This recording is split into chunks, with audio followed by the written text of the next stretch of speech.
जय हिंद। देखिए इस वीडियो में समझते हैं जीव जगत के विषय में, यानी द लिविंग वर्ल्ड के विषय में। तो फर्स्ट वाले वीडियो में हम आप लोगों को जीव जगत के विषय में बताए हैं और जीवधारियों के 3 लक्षण के विषय में बताए हैं, एक वृद्धि, एक जनन और एक बताए हैं उपापचय। अब हम चौथा समझते हैं जीव द्रव्य के विषय में। तो आप लोग फर्स्ट वाला वीडियो देख लीजिएगा, उसके बाद ये आपको समझ में आ जाएगा। चलिए समझते हैं। देखिए जीव द्रव्य को अंग्रेजी में हम कहते हैं प्रोटोप्लाज्म कहते हैं। इसका मतलब क्या होता है, अगर आपसे कोई पूछता है कि जीव द्रव्य होता क्या है तो समझिए। देखिए कोशिका के भीतर का जो पदार्थ होता है उसे हम कहते हैं जीव द्रव्य, यानी कोशिका के भीतर का जो पदार्थ होता है उसे हम क्या कहते हैं, जीव द्रव्य कहते हैं। अब आप ये सोचेंगे कि भीतर का पदार्थ का मतलब क्या है, तो चलिए समझिए। है क्या है बाबू, तो देखिए कोशिका है। क्या हो गया ये, क्या हमारा ये हो गया हमारा कोशिका। अगर ऊपर से इसे कर देंगे तब तो हो जाएगा पौध वाला, लेकिन हमको क्या पढ़ना है, कोशिका के विषय में। तो ये हो गया हमारा कोशिका। अब देखिए कोशिका के भीतर बहुत सामान है। देखिए माइक्रोकांडिया है, न्यूक्लियस है और क्लोरोप्लास्ट है और गॉजी बॉडी, यानी ये सब क्या होते हैं, हमारे अंदर होते हैं। और यह जो पदार्थ अंदर होता है इसी को हम कहते हैं जीव द्रव्य कहते हैं। यानी कोशिका के भीतर क्या होता है, तो ये कोशिका हो गया और कोशिका के भीतर ये सब क्या हो गया, पदार्थ हो गया, और इसी पदार्थ को हम क्या कहते हैं, तो जीव द्रव्य कहते हैं। समझ में आ गया। अब देखिए अभी सोचिए कि हमारे अंदर ही बहुत चीज़ रहता है, ये कब आपस में टकराता नहीं है, कब लड़ता नहीं है। नहीं तो पता चले कि जैसे बच्चा पैदा होगा और जैसे कूदेगा हड़ाक से लड़ेगा, ऊपर चला जाएगा बेचारा। फिर कोनो बच्चा पैदा होगा, फिर ढेर कैसे चाँप के कूदेगा, फिर लड़ेगा आपस में, वो मर जाएगा। यानी ये सब आपस में नहीं टकराते हैं। माइक्रोकांडिया, न्यूक्लियस, क्लोरोप्लास्ट, गॉजी बॉडी, अगर ये सब आपस में लगेगा टकराने, इसे धड़ धड़ भड़बड़ लड़ जाएगा तो आदमी नहीं जी सकता है। तो भगवान बड़ा होशियार थे, उन्होंने क्या किया, इसको बचाने के लिए उन्होंने क्या किया, एक द्रव इसमें भर दिया। क्या किया, एक द्रव को भर दिया। ये समझिए, मान लीजिए आप कहीं दुकान पे जाते हैं, दुकान पे कहते हैं अरे चाचा तनी गिलासा दे दा 10 ठो चिम्मच दे दा। अब चाचा क्या करेंगे, दुकानदार 10 चिम्मच दे देंगे, गिलासा देंगे, थरिया लोटा बर्तन दे देंगे। अब आप झोरा में भर लीजिए। अब झोरा में भर के जैसे आप लेके आएंगे सब हड़ाक हड़ाक लड़ेगा, एक में खड़खड़ाएगा। तो जौने देखेगा इससे सुलह कराएं, दिनों भर चलता है, रास्ता एकदम खड़खड़ खड़खड़ करते हुए चलता है। तो जो दुकानदार होता है क्या करता है, उसमें गत्ता उत्ता भर देता है, कपड़ा वपड़ा क्या करता है उसमें भर देता है। भरने की वजह से क्या होता है, वो आपस में टकराता नहीं है, बाजता नहीं है। इसलिए क्या करता है, उसमें गत्ता उत्ता आप कहीं भी खरीदिएगा तो उसमें क्या करता है, सब गत्ता उत्ता कपड़ा पर उसमें भर के देता है। उसी तरह से जो हमारा कोशिका होता है, कोशिका के अंदर जो पदार्थ पाया जाए तो उसे हम क्या कहते हैं, जीव द्रव्य कहते हैं। तो ये आपस में नहीं टकराएगा, इसके लिए भगवान ने क्या किया, तो एक द्रव को बनाया। उन्होंने क्या किया, एक द्रव बनाया, और उस द्रव को हम क्या कहते हैं, उससे हम कहते हैं साइटोप्लाज्मा। क्या कहते हैं, हम साइटोप्लाज्मा कहते हैं। हिंदी में उससे हम क्या कहते हैं, कोशिका द्रव कहते हैं। यानी ये जो द्रव होता है क्या होता है, यही इसके बीच में देखिए क्या है, द्रव है। सब द्रव इस बीच में क्या होता है, सब भरा होता है, और यही जो द्रव होता है इसी के कारण सब आपस में नहीं टकराते हैं। और इसे हम क्या कहते हैं, इसे हम कहते हैं साइटोप्लाज्मा कहते हैं। हिंदी में इसे हम क्या कहते हैं, इसे हम कोशिका द्रव कहते हैं। तो समझ में आ गया काहे नहीं टकराता है, तो यही द्रव क्या होता है, इसमें भरा होता है कोशिका के अंदर, जिसके कारण ये सब आपस में नहीं टकराते। समझ में आ गया। लेकिन देखिए द्रव 2 तरह का होता है, यानी 2 ठोरा इसमें पाया जाता है। एक हो गया हमारे कोशिका का हई वाला। अब देखिए यहाँ पे देखिए न्यूक्लियस है। क्या है, न्यूक्लियस है। न्यूक्लियस में क्या पाया जाता है, तो क्रोमोसोम पाया जाता है, यानी केंद्रक है। समझिए क्या है केंद्रक हो गया। इसमें क्या पाया जाता है, इसमें क्रोमोसोम पाया जाता है। क्रोमोसोम कितना होता है, 46 होता है। कितने के जोड़े में होता है, तो 23 के जोड़े में होता है। अब सोचिए 46 तो क्रोमोसोम रहता है, ये सब आपस में काहे नहीं टकराता है, इसको भी तो टकरा जाना चाहिए। यानी सोचिए ही में अगर 46 ठौरा कुछ भी हम रख देते हैं तो आपस में टकराएगा कि नहीं टकराएगा, तो सिंपल सा बात है टकराएगा।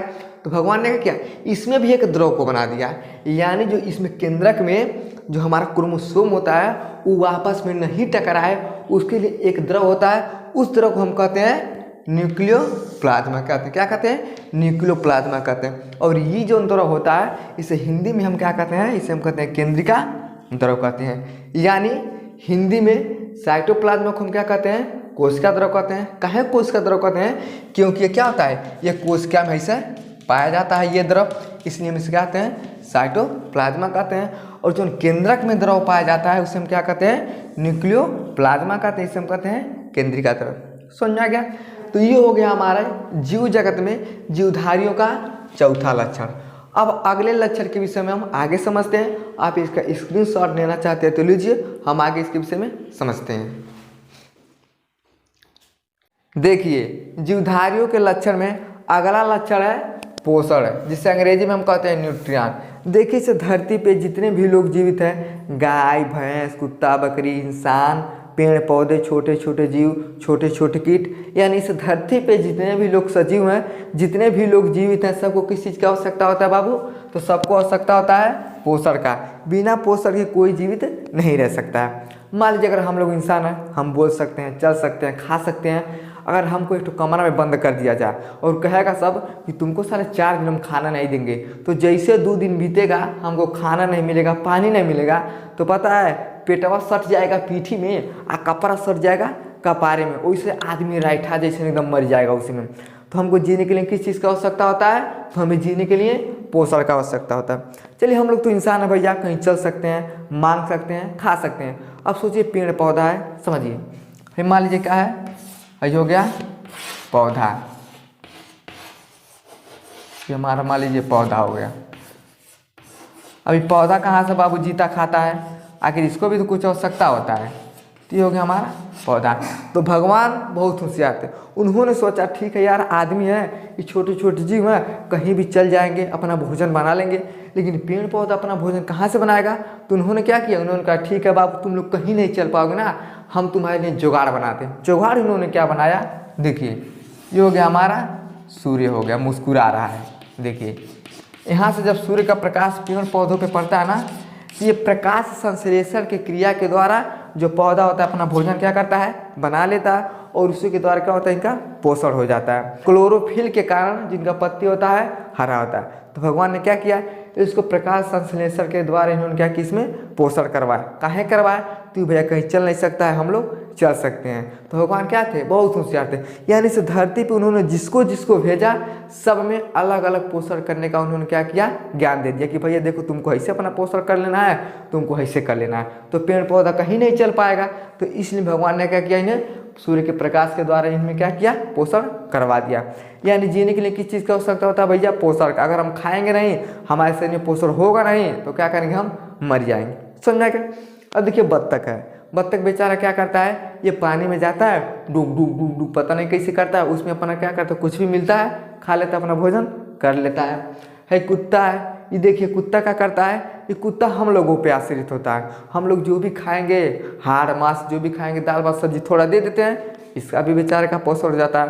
लेकिन है बिलार बहुत होशियार होती है, ये सबसे छोटी चोर होती है, चोट्टा, ये घर में घुस के खाती है, जाए घर में जाने पाई ऐसे कर के ये खा लेगी सब। तो हमारे यहाँ देहात में कहावत कहता है सब कि भूखे भजन न होई गोपाला, लेला अपन कंठी माला। यानी लोग क्या कहते हैं कि जब तक हम भोजन नहीं करेंगे तब तक भगवान का भी भजन नहीं करेंगे।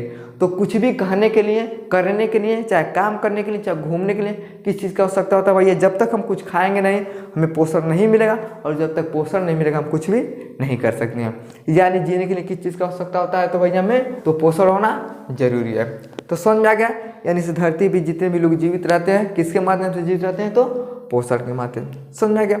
अगला है गति, जिसे हम कहते हैं मोमेंटम। देखिए, जो गति होता है ना, 2 तरह से होता है। आपको ये पूछता है कि सबसे गति क्या होता है? तो भैया हम चल रहे हैं, देखिए ऐसे घूम रहे हैं, आखिर हम क्या कर रहे हैं? गति कर रहे हैं। लेकिन जो गति भी होता है वो 2 प्रकार का होता है। एक गति होता है स्वतः गति, एक होता है प्रेरित गति। स्वतः गति का मतलब क्या होता है? जो अपने आप से ही क्रिया कर लेता है, ये कोनो का आवश्यकता नहीं होता कि ना तुम आओ तब हम चलेंगे, ये स्वतः क्रिया करता है। जैसे मान लीजिए हमारे शरीर में ब्लड है ना, ब्लड को हम रोक पाएंगे? खून को हम नहीं रोक सकते। अगर ये कहेंगे ए खून रुक रुक, अगर हम खून को रोक देंगे तो हम जिएंगे? नहीं जी पाएंगे। यानी ब्लड क्या है? ये स्वतः गति करता है, हम इसे नहीं रोक सकते हैं। हमारा हृदय है, ये एकदम गति करता है, हम सो जाएंगे फिर भी अपना गति चालू रखता है। अगर हमारा हृदय बंद हो जाएगा ना तो आदमी मर जाएगा। हमारा ब्रेन है, हमेशा काम करता है। यानी हमारे शरीर में ब्लड है, ब्रेन है, हृदय है, सांस है, ये सब हमेशा काम करते हैं। अब कोई ज़बरदस्ती रुकेगा भैया तो मरबे करेगा। अब ब्लड कहीं रुक काट देंगे, ब्लड क्या होगा, सब बह जाएगा, आदमी मर जाएगा। हमारा कपार कौन पीछे आके मार देगा, ब्रेन काम करना बंद कर देगा, आदमी मर जाएगा। हार्ट अटैक आएगा, एक के बार सांस रुक जाएगा, आदमी मर जाएगा। यानी जो हमारा ब्लड होता है, हमारा हृदय होता है, हमारा ब्रेन होता है, ये सब क्या करते हैं, ये स्वतः गति करते हैं, अपने आप से ही गति करते हैं, हम इन्हें नहीं रोक सकते हैं। उसे हम कहते हैं स्वतः गति, जो अपने आप से ही क्रिया कर लेता है। अगला है प्रेरित गति। प्रेरित गति का मतलब क्या होता है, जिसे ढकेल के कार्य करवा दिया जाए। जैसे मान लीजिए कोनो आदमी बाहर चला गया कमाने के लिए, अब कमाने के लिए बेचारा गया है, उसे ज़बरदस्ती काम करवाता है, सब चल कर, तो उसे क्या कहते हैं कि प्रेरित करके उससे काम करवाया जाता है। अब छोटा सा बच्चा दिखेगा, जब जन्म लेगा, जब 6 महीने साल भर के बाद जब चलना शुरू करता है ना, तो उसका घर का कोनो जाएगा, पीछे पीछे लग जाएगा, एकदम ऐसे गोड़ा पकड़ लेगा कि हमको उठा लो।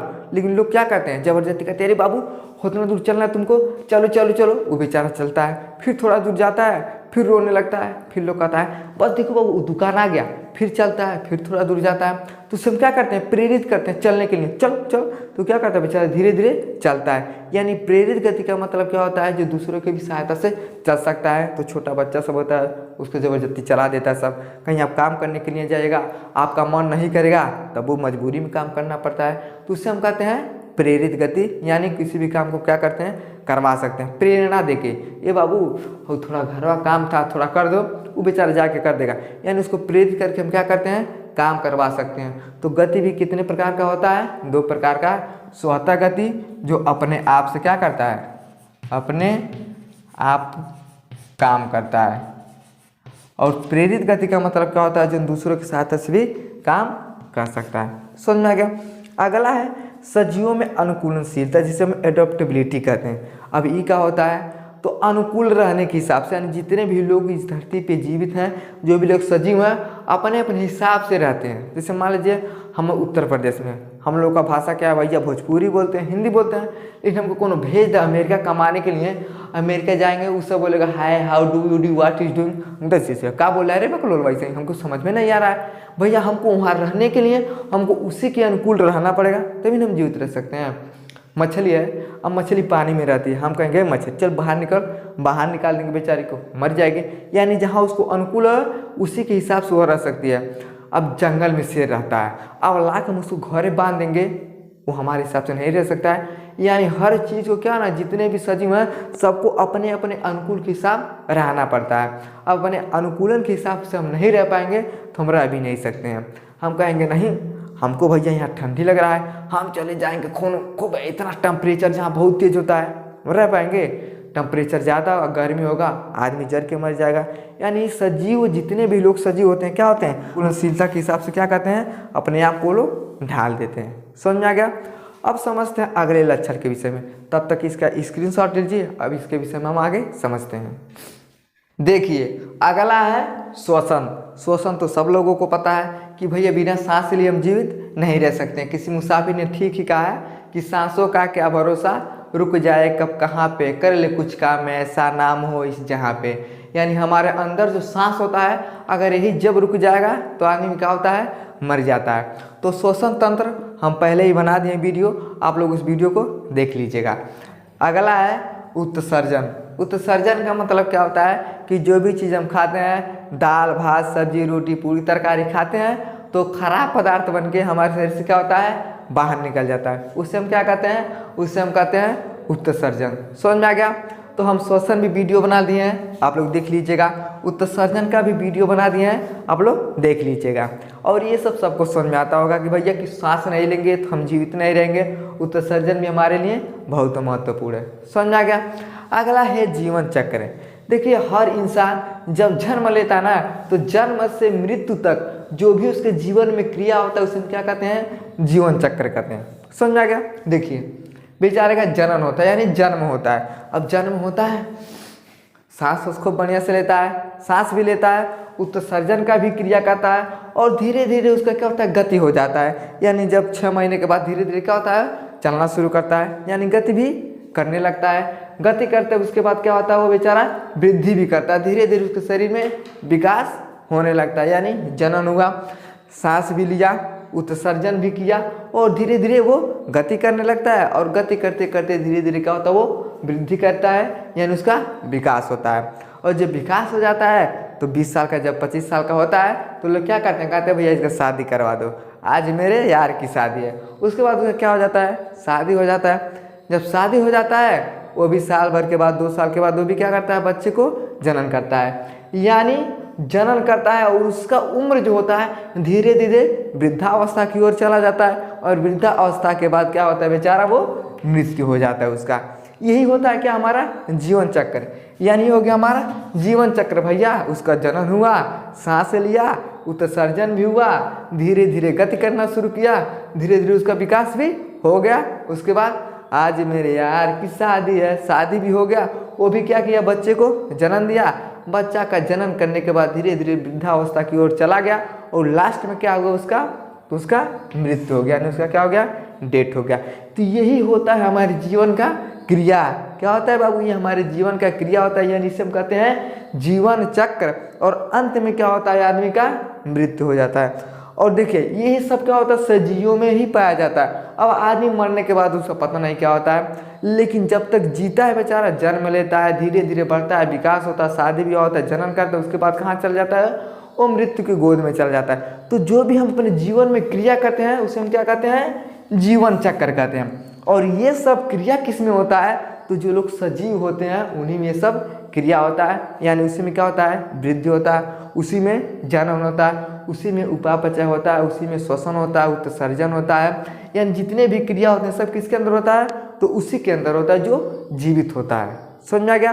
तो ये था हमारा जीव जगत, यानी क्या था हमारा जीव, यानी जितने भी लोग जीवित होते हैं वो लोग क्या करते हैं, यही सब क्रिया करते हैं और अंत में कहाँ जाते हैं, तो अंत में मृत्यु की गोद में चले जाते हैं और उसके बाद पता नहीं दूसरा क्या होता है उन सबका। समझ में आ गया।